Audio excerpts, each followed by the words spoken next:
Bonjour, c'est la 10e et dernière vidéo de notre série d'initiation à la méditation silencieuse. Je l'ai intitulée « Vers la contemplation ». Nous allons regarder aujourd'hui comment on arrive vers les états plus avancés, on pourrait dire, de la méditation, de la prière, ce qu'on appelle à proprement parler les états contemplatifs.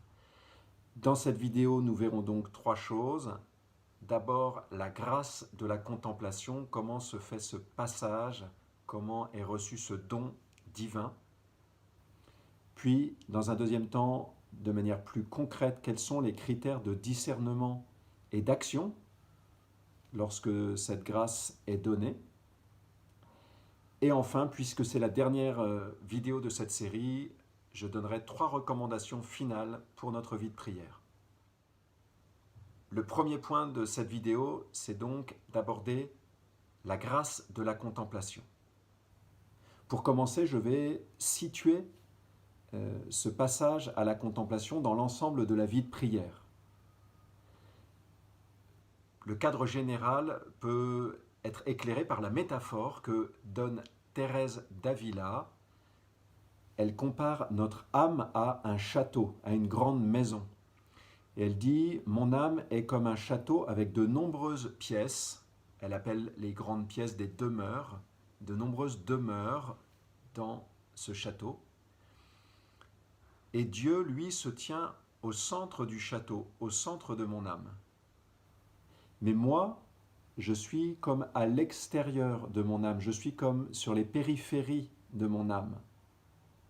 Et tout l'enjeu de la vie de prière, ça va être progressivement de me laisser conduire et de pénétrer vers le centre de mon âme, dans mon intériorité profonde, ce lieu qui est en moi ouvert à la présence même de Dieu.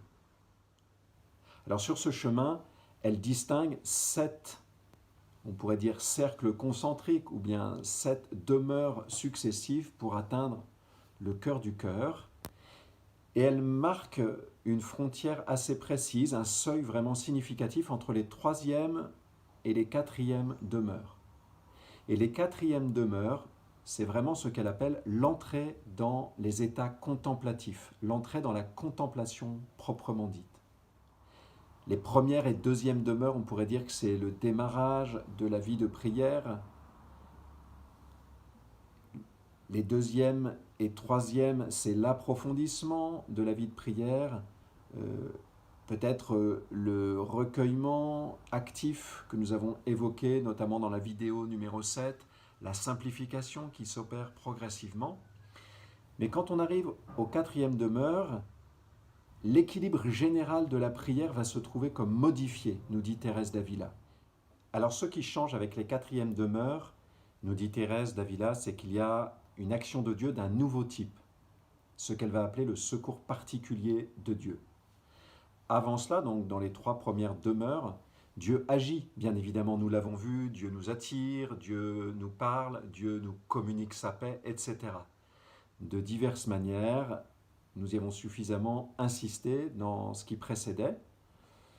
C'est ce que l'on appelle le secours général de Dieu. Dieu intervient sous le mode de ce secours général.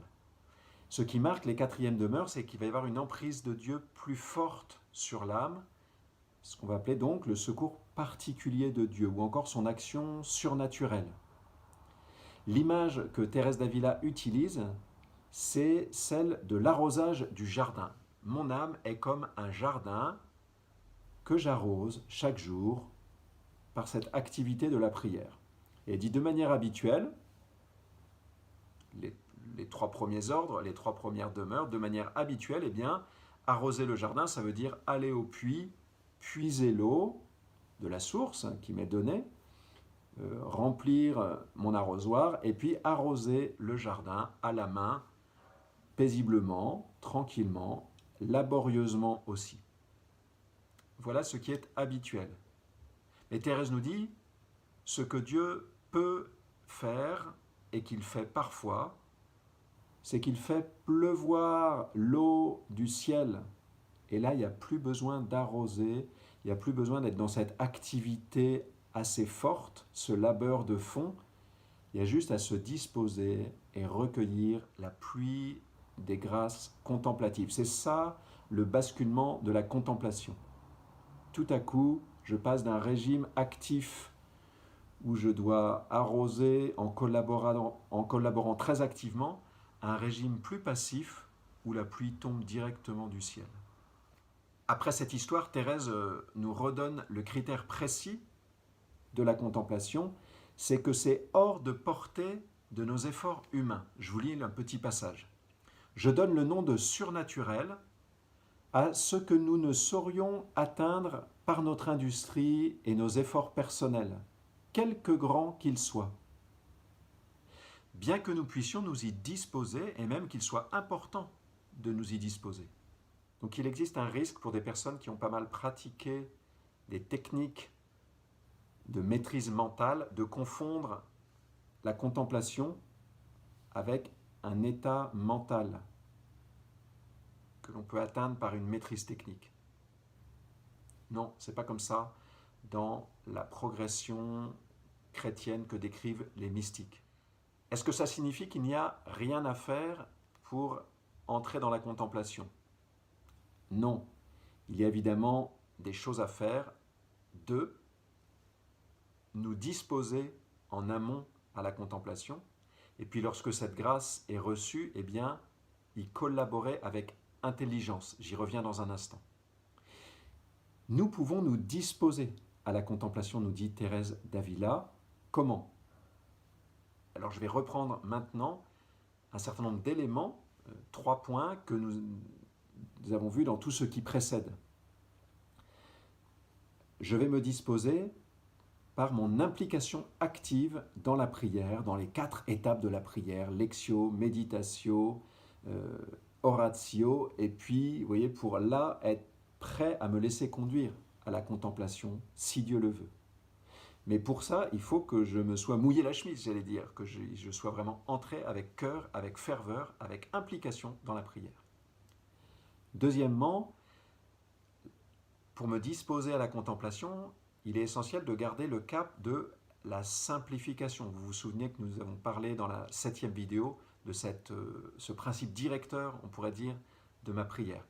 Me laisser conduire vers les choses simples. C'est-à-dire chercher à entrer dans ce recueillement actif qui bien souvent est le lieu où Dieu vient me chercher pour me faire entrer dans un recueillement plus profond qu'un recueillement passif. C'est un peu la salle d'attente de la contemplation, vous voyez, ce recueillement actif.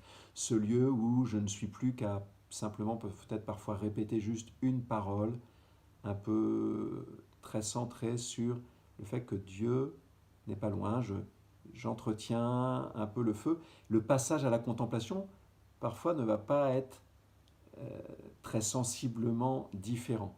Et pourtant, il y aura un approfondissement, un goût particulier. Et le 3e point pour me disposer à aller vers la contemplation, c'est la confiance. C'est-à-dire que c'est surtout pas d'être inquiet de recevoir cette grâce en disant quand est-ce que ça vient, quand est-ce que ça vient. Non, l'enjeu vraiment c'est d'avoir confiance que Dieu conduit ma prière, que je fais ce que j'ai à faire, je fais mon labeur, j'arrose le jardin et je fais confiance à ce que Dieu me donne au jour le jour. Et renouveler vraiment cette confiance dans la présence et l'action de Dieu. Et donc je ne vais pas prédéterminer la manière dont Dieu va agir, je ne vais pas projeter mes envies sur Dieu, je le laisse faire et je lui dis que j'ai confiance en lui et je renouvelle cet acte de confiance très souvent dans la prière. Ça, c'est la meilleure manière de me disposer à ce que Dieu me communique, une grâce contemplative. Et lorsque cette grâce se produit, lorsqu'il y a une intervention qu'on pourrait qualifier de surnaturelle de Dieu,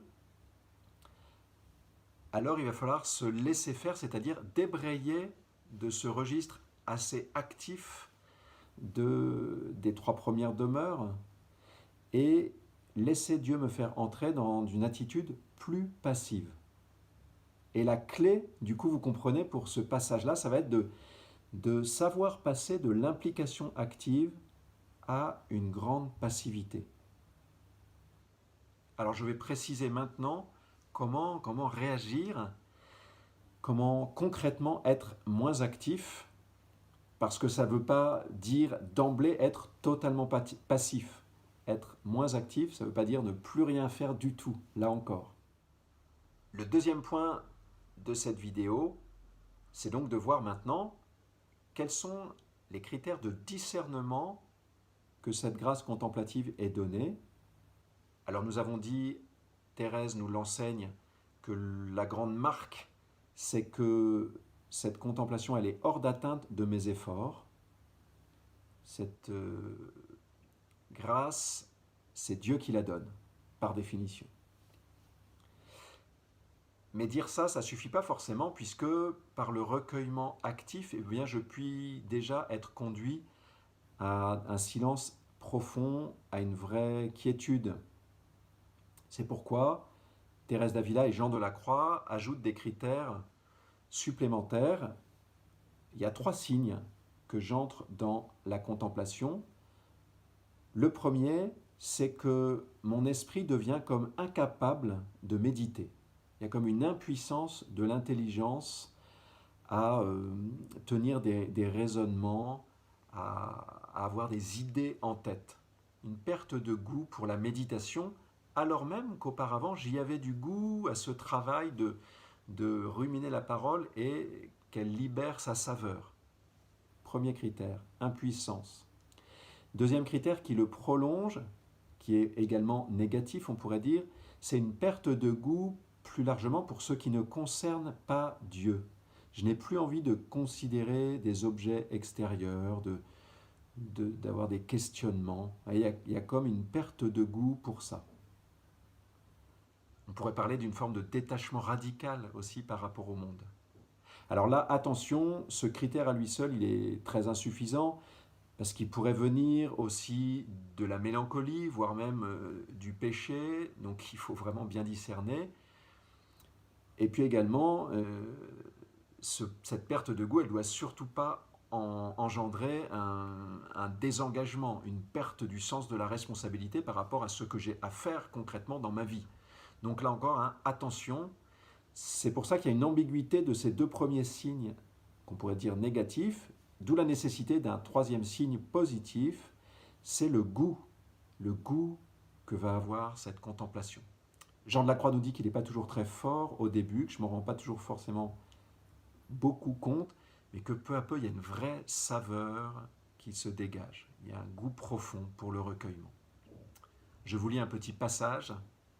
« Si l'âme prend plaisir d'être seule avec attention amoureuse à Dieu, sans considération particulière, en paix intérieure, quiétude, repos, sans acte ni exercice des puissances. » Vous voyez, on n'est pas en train de réfléchir à des choses particulières.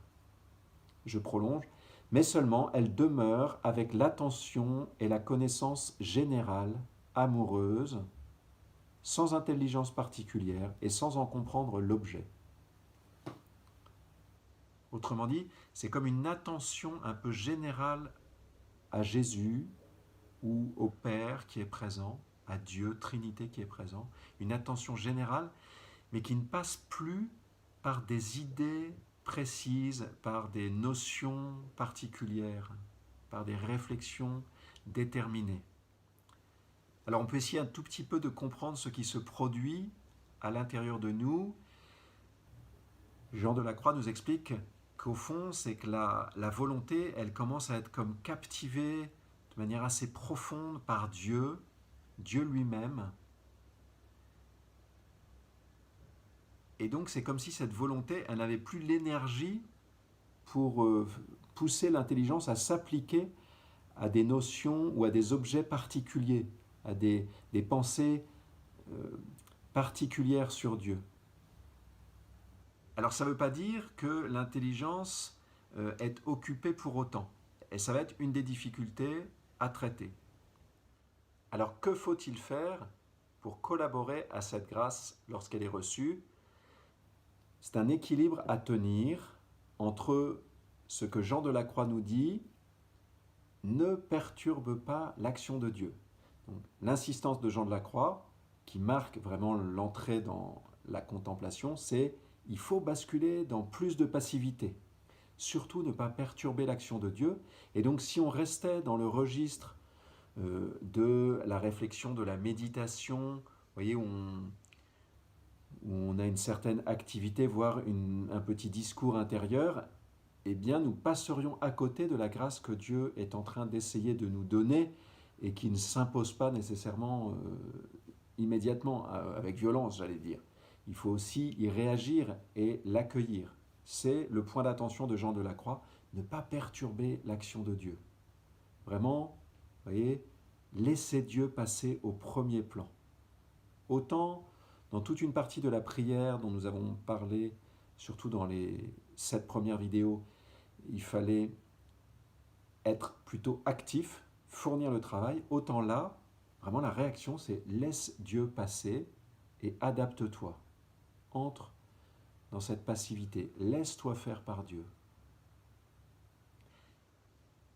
Et cependant, nous dit pour le coup Thérèse d'Avila, il faut faire attention qu'on ne bascule pas d'emblée dans les états les plus avancés de la vie contemplative, où à la fois la volonté et l'intelligence sont comme subjuguées par Dieu, pénétrées au point de ne pas avoir à se poser la question de ce qu'elles ont à faire. Il y a comme une aimantation presque. Voilà, ça commence pas comme ça, c'est-à-dire qu'il y a la 4e, la 5e, la 6e, la 7e demeure, mais là je parle simplement de ce démarrage de la 4e. Et là, Thérèse d'Avila nous dit, là, la volonté, effectivement, elle commence à être un peu captivée par Dieu, mais l'intelligence, il ne faut pas qu'elle se mette à flotter pour autant. Et je viens de parler de ce goût de la volonté, au fond, pour simplement être à cette présence de Dieu, mais l'intelligence ne doit pas pour autant demeurer sans nourriture, sans quoi, nous dit Thérèse d'Avila, elle risque de se remettre à discourir intérieurement et donc à venir nous faire sortir de la grâce contemplative.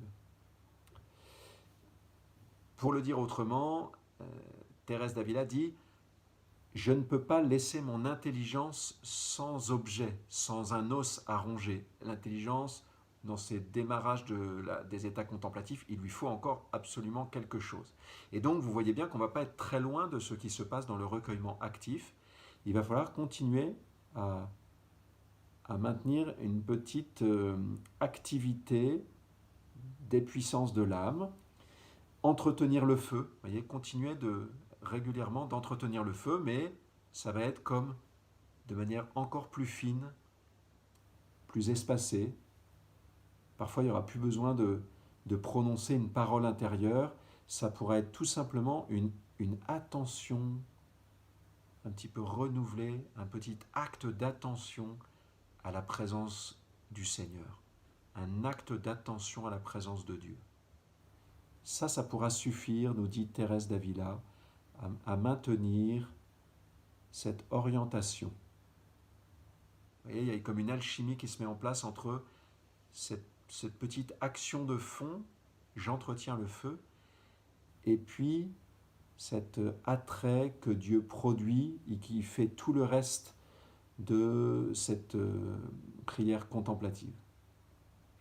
Bref, la passivité domine désormais, mais une certaine activité demeure au second plan. Je vous donne 3 recommandations finales pour la vie de prière, pour la méditation. Dialoguer, persévérer, aimer. Tout d'abord, dialoguer. L'enjeu de la vie de prière, c'est de laisser s'établir un vrai dialogue avec Jésus quotidien. Donc nous venons de voir dans le 3e volet de cette initiation, les vidéos 8, 9 et puis 10,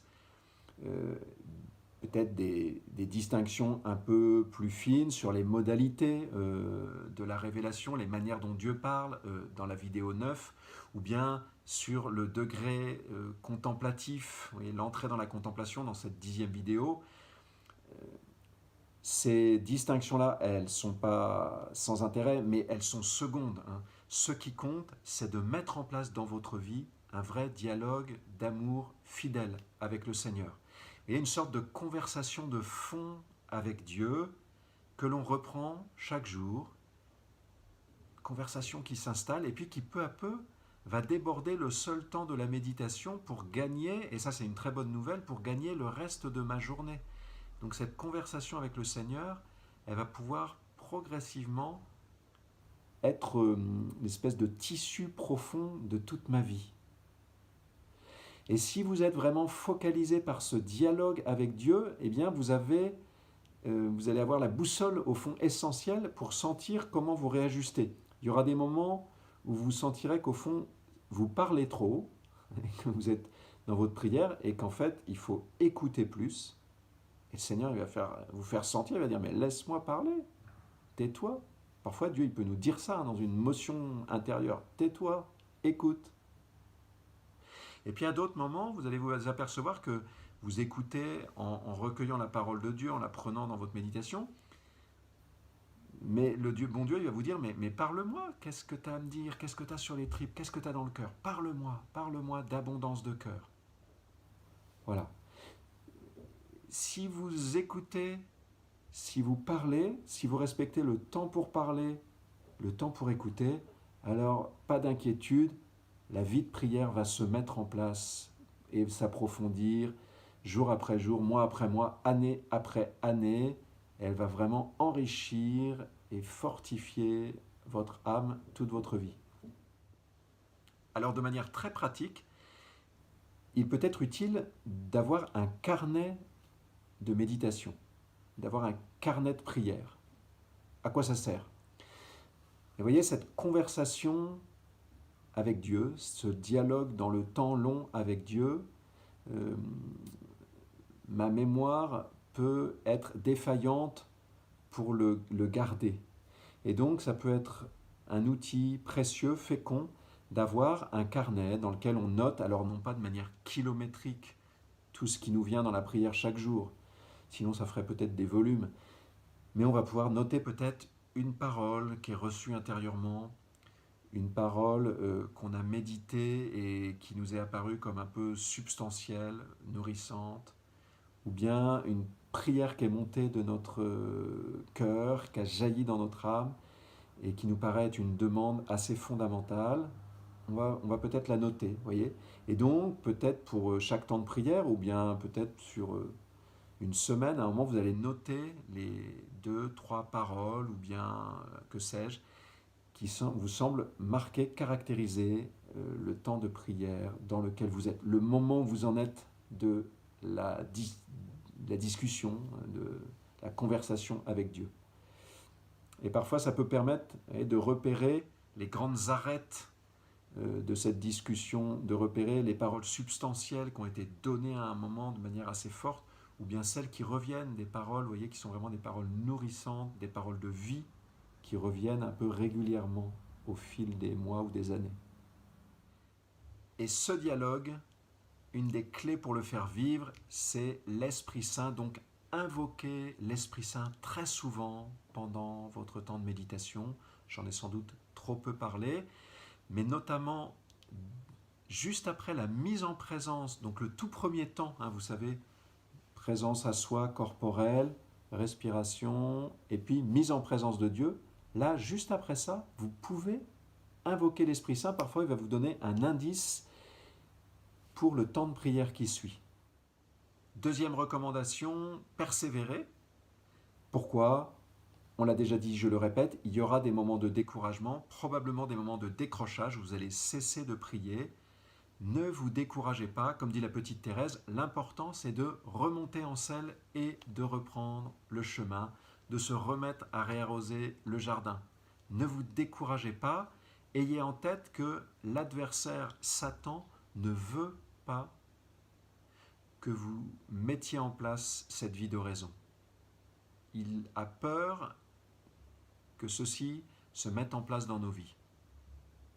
Et donc, lorsque nous trébuchons, il va surgir pour provoquer le découragement, pour essayer de nous détourner. Persévérance. Dialoguer, persévérer, aimer. Le critère de la vie chrétienne, ce n'est pas la vie de prière, c'est l'amour. C'est l'amour, c'est d'aimer. Et donc pour articuler la vie de prière et la vie en son ensemble, la vie chrétienne, eh bien c'est ce critère-là qui prévaut et qui est le critère absolu, on pourrait dire. Alors là encore, il faut un équilibre, ni fuir le monde dans la prière, surtout à partir du moment où il y a des grâces qui sont reçues et où on commence à y prendre goût. Tant qu'on s'y est pas mis, il n'y a pas de risque de fuir dans la prière. Alors là, il faut écouter Saint Vincent de Paul qui disait aux filles de la charité, si on vient vous voir et qu'on fait appel à vous pour venir aider une famille qui est dans le besoin, laissez là votre prière et allez. C'est la charité qui est première. C'est la charité qui est première. Et en même temps, il faut trouver l'équilibre avec une autre tentation qui serait se faire illusion sur notre capacité d'amour intérieur. C'est-à-dire que mon amour en moi vient de cette présence de Jésus. Donc là, il faut écouter Mère Teresa qui dit à ses filles, ses sœurs, qui viennent se plaindre en disant on n'y arrive plus, c'est trop les journées, on ne peut pas à la fois s'occuper des malades, prier, etc. Mère Teresa leur dit si vous n'y arrivez plus, c'est pas qu'il y a trop de prières, c'est qu'il n'y en a pas assez. Alors on va rajouter 1 heure de prière au début de la journée pour vraiment s'enraciner dans la présence du Seigneur. Alors entre Thérèse et Saint Vincent de Paul, il n'y a pas de conflit, mais vous sentez bien qu'il y a les éléments pour un discernement. L'enjeu profond, c'est peu à peu de découvrir que Jésus-Christ vit en moi, au centre de mon âme. Il est en moi, et donc il aime en moi, et donc je peux aimer d'un amour surnaturel.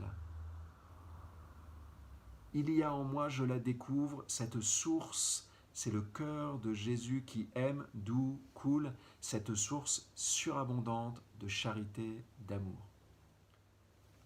C'est la fin de ce parcours d'initiation à la méditation silencieuse qui nous conduit jusqu'à ce seuil de la contemplation. Je vous souhaite vraiment de découvrir de plus en plus cette présence du Seigneur en vos âmes. Beaucoup de joie. Cette joie, c'est surtout celle de découvrir que vous réjouissez Jésus, qu'il trouve sa joie en vous, que le Père trouve sa joie en vous. Il veut vous le dire. Je termine en priant pour vous.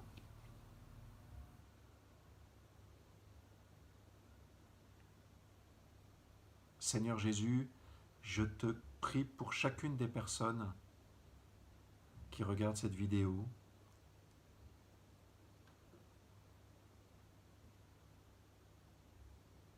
Bénis-la. Donne à chacun de découvrir que toi, le Christ ressuscité des morts, tu vis en moi, tu vis en nous. Donne à chaque personne de découvrir que tu es présent en son âme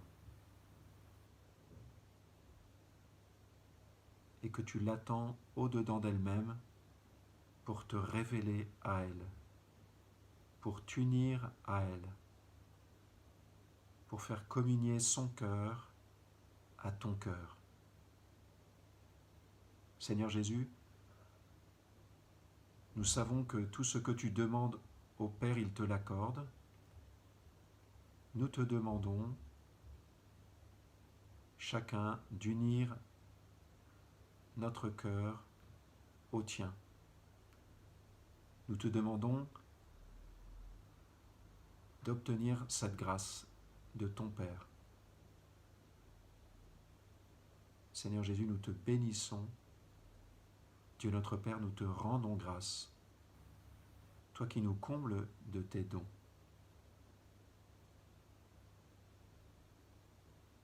Amen.